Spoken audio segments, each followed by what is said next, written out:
Right, ఇక పెద్దపల్లి జిల్లాలో బండి సంజయ్ మాట్లాడుతున్నారు. ఇప్పుడు లైవ్ చూద్దాం. ఇలా 2023 నుంచి పీఆర్సీ కోసం ఎదురుస్తున్నారు.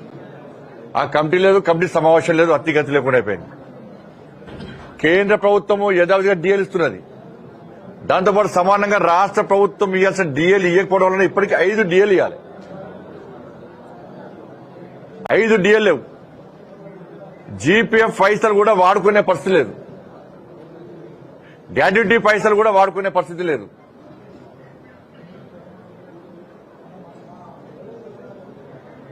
ఇవాళ పదవీ విరమణ పొందినటువంటి ఉద్యోగులు, ఉపాధ్యాయులు ఎవరుతున్నారో వాళ్ళు చెప్పులరిగే విధంగా ఇవాళ సెక్రటరీ చుట్టూ తిరిగే పరిస్థితి వచ్చింది. వాళ్ళం కూడా 15% కమిషన్ అడుగుతున్నారు. ఇవాళ కనీసం రిటైర్ అయిన తర్వాత పైసలతో పిల్లల పెళ్లి చేయొచ్చు, పిల్లలకు వ్యాపార పరంగా వాళ్ళని సెటిల్మెంట్ చేయొచ్చు వాళ్ళకు అని చెప్పి ఎదురు ఇచ్చే సమయంలో ఇలా పెళ్లిలను కూడా వాయిదా వేసుకునే పరిస్థితి వచ్చింది కాంగ్రెస్ పార్టీ ప్రభుత్వం వల్ల. ఇలా కేసీఆర్ ఏం చేసిండు, 59 నుంచి అప్పుడు పదవి విరమణ పొందితే పైసలు ఇవ్వాల్సి వస్తుంది, ఆ పైసలు అని చెప్పి భావించి ఏం చేసిండు, 59 నుంచి వయో పరిమితి ఏం చేసిండు, దాన్ని 61 చేసిండు. 58 నుంచి 61 చేసిండు. 61 ఏమైంది, గత ఏడాది 8,000 మంది రిటైర్ అయిపోయారు. మళ్ళా ఈ ఏడాది 10,000 మంది రిటైర్ కావడానికి సిద్ధంగా ఉన్నారు. వీళ్లకు 11,000 కోట్ల రూపాయలు ఇవాళ చెల్లించాల్సి ఉంది. వాళ్ళ కాంగ్రెస్ పార్టీ ఏం చేస్తుంది, మళ్ళా ఎన్నికల తర్వాత 61 నుంచి 65 చేసే ప్రయత్నం చేస్తున్నది. అంటే ఇక నిరుద్యోగులకు ఉద్యోగాలు రావిగా, ఉద్యోగాల కోసం ఎదురు చూసే పరిస్థితి లేదు. 61 నుంచి 65 చేయాలని కాంగ్రెస్ పార్టీ చేస్తున్నది. 11,000 కోట్ల రూపాయలు చెల్లించడానికి పైసలు లేవు కాబట్టి.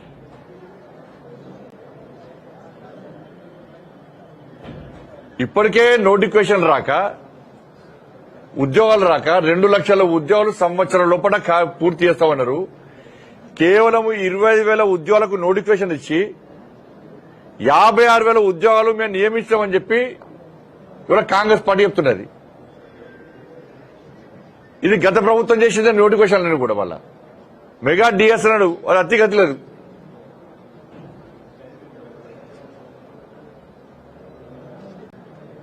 వాళ్ళు నిరుద్యోగ పిలుస్తున్నాడు. ఎవరికి? నిరుద్యోగ యువతకు 14 నెలల నెలకు 4,000 రూపాయలు, వాళ్ళు 56,000 రూపాయలు ఇవ్వాలి. కానీ ప్రమోషన్లు, నిత్య అవసరం, నిత్య బిల్స్, కామన్ బిల్స్ ఉంటాయి కొన్ని బిల్స్. ఈ బిల్స్ పేమెంట్ చేయడానికి ప్రతి నెల 1,000 కోట్ల రూపాయలు అవసరం ఉంటాయి తెలంగాణ రాష్ట్ర వ్యాప్తంగా. ఈ 1,000 కోట్లు ఇవ్వకుండా కేవలం పరిమితి విధించి సీలింగ్ పెట్టి కేవలం 300 కోట్లు మాత్రమే రిలీజ్ చేసే విధంగా ఇలా పరిమితి విధించింది. వాళ్ళ మరి మిగతా పైసలు ఎవరు? హెడ్ మాస్టర్ కట్టుకోవాలా, టీచర్లు కట్టుకోవాలా, స్టూడెంట్స్ కట్టుకోవాలా? దాంతోపాటు మెడికల్ బిల్స్ కానీ, జీపీఎఫ్ కానీ, సరెండర్ లీవ్స్ కానీ ఇవన్నీ కలిపితే 8,200 కోట్ల రూపాయలు ఇవ్వాలి. 8,200 కోట్ల రూపాయలు లేవు కాబట్టి కనీసం జీపీఎఫ్ పైసలు, వాళ్ళు దాచుకున్న పైసలు కూడా వాడుకునే పరిస్థితి లేదు ఇవాళ.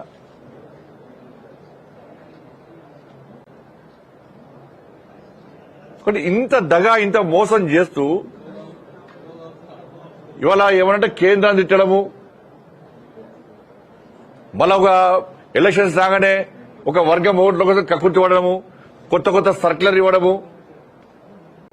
వాళ్ళు మాట్లాడితే సెక్యులర్ వాళ్ళు, మేము మాట్లాడితే మతతత్వం. ఇలా కులగణన విషయంలో 100% కాంగ్రెస్ పార్టీ కొడుకుతో తలగొరుకున్నది. ఇవాళ మళ్ళీ అడుగుతున్నాను, మీ లెక్కల ప్రకారమే, ప్రభుత్వ లెక్కల ప్రకారమే 3,90,00,000 ఆధార్ కార్డులు ఇచ్చారు. మీరు 3,90,00,000 ఆధార్ కార్డులు ఇచ్చారు. ఆధార్ కార్డు ఒక్కొక్కరు తీసుకుంటారు, డబ్బులు తీసుకోవడానికి అవకాశం ఉండదు. తీసుకునే వాళ్ళు దాదాపు ఒక 20 లక్షల మంది ఉంటారు. మరి 3,90,00,000 ఆధార్ కార్డు అప్పుడు 3,90,00,000 జనాభా ఉన్నట్టే కదా.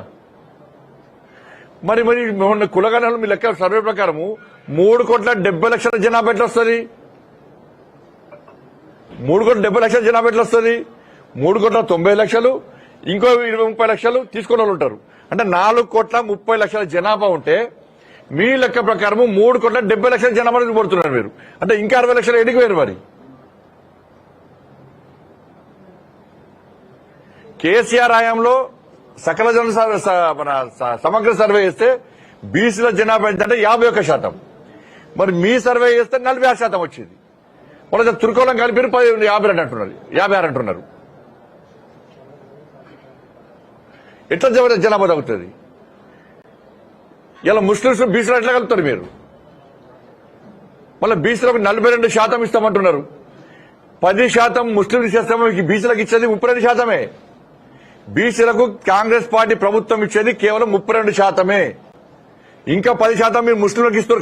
కల్పదిల్లా మీరు. ఇలా నరేంద్ర మోడీ గారి ప్రభుత్వం ఈ వర్గం ఆ వర్గం తేడా లేకుండా అగ్రవర్ణాల్లో పేదలకు కూడా EWS party Bharatiya Janata party, Narendra Modi ప్రభుత్వం.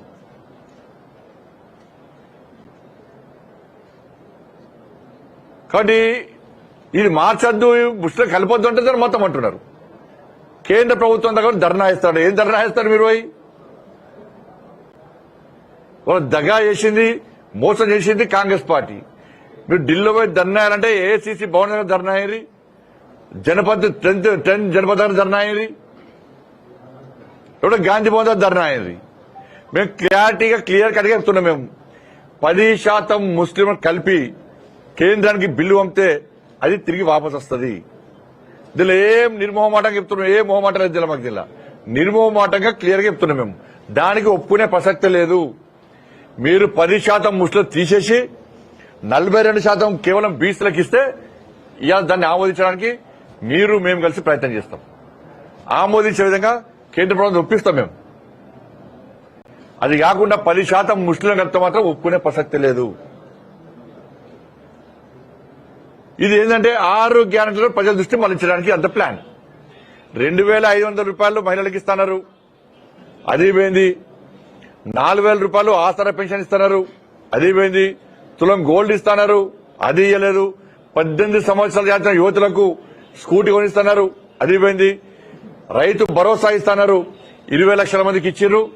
20 లక్షల మందికి మొన్న పార్లమెంట్ ఎన్నికల సందర్భంగా ఇదే ముఖ్యమంత్రి గారు చెప్పారు, 15 ఆగస్టుకు ఇంకా 20 లక్షల మందికి ఇస్తున్నారు. ఒక్కరికి ఇయ్యలే. రైతు కూలీలకు 12,000 రూపాయలు ఇస్తున్నారు, అది పోయింది. ఇల్లు కట్టుకోవడానికి 5 లక్షల రూపాయలు ఇస్తున్నారు, అది పోయింది. విద్యార్థి భరోసా కార్డు ఇస్తున్నారు, అది ఇవ్వలేదు 5 లక్షల రూపాయలు. 4,000 రూపాయలు ఆసరా పెన్షన్ అన్నారు, అది ఇస్తలేరు. ఇంకా ఫీజు రియంబర్స్మెంట్ ఇస్తలేరు. 7,500 కోట్ల రూపాయలు ఫీజు రియంబర్స్మెంట్ ఇవ్వకపోతే ఇవాళ యాజమాన్యాలు పాఠశాల నడపలేని పరిస్థితి, ఇండ్ల కిరాయిలు కట్టలేని పరిస్థితి, బిచ్చబతికి అయిపోయింది. వాళ్ళది అడుక్కునే పరిస్థితి వచ్చింది. అప్పులపాలయ్యారు. బ్యాంక్ వాళ్ళు లోన్ల కోసం తిరుగుతున్నారు యాజమాన్యాల దగ్గరికి. వీళ్ళు కట్టలేని పరిస్థితుల్లో అయోమయంలో ఉన్నారు. విద్యార్థులు సర్టిఫికేట్ ఇవ్వకుంటే వాళ్ళు బాధపడుతున్నారు. ఫీజు రియంబర్స్మెంట్ ఇవ్వండి ఇన్స్టాల్మెంట్కి ఇస్తా అన్నారు, అది కూడా లేదు. ఇప్పుడు మళ్ళీ ఏమంటున్నారు, మీరు అందరు కలిసి రండి, ఒక యూనియన్ గా తయారై బయట చెప్పకుండా 15% కమిషన్ ఇస్తే మేము బిల్ ఇస్తామంటున్నారు. ఫీజు రియంబర్స్మెంట్ కూడా 15% కమిషన్ ఇస్తే ఇస్తామంటున్నారు. లేకుంటే 15% కమిషన్ ఇవ్వకుంటే ఇన్స్టాల్మెంట్లకు ఇస్తామంటారు. అది ఇస్తారా గ్యారెంటీ లేదు. ఆరోగ్యశ్రీ పైసలు లేవు. ఇక రాబోయే రోజుల్లో జీతాలు ఇచ్చే పరిస్థితి కూడా లేదు. కాబట్టి ఇవి అన్నిటికీ పరిష్కారం శాసన మండలిలో కొట్లాడే పార్టీ కావాలి. ఇలా కొట్లాడింది భారతీయ జనతా పార్టీ. అందుకే ఎన్నికలు నమ్మక ద్రోహానికి పోరాటాలకు మధ్య జరుగుతున్న ఎన్నికలు. ఈ ప్రభుత్వం దోసుకోవడమే పనిగా పెట్టుకున్నది.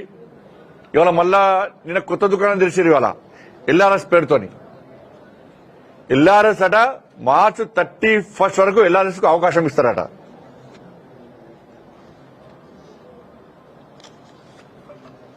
ఎల్ఆర్ఎస్ కు ఇవాళ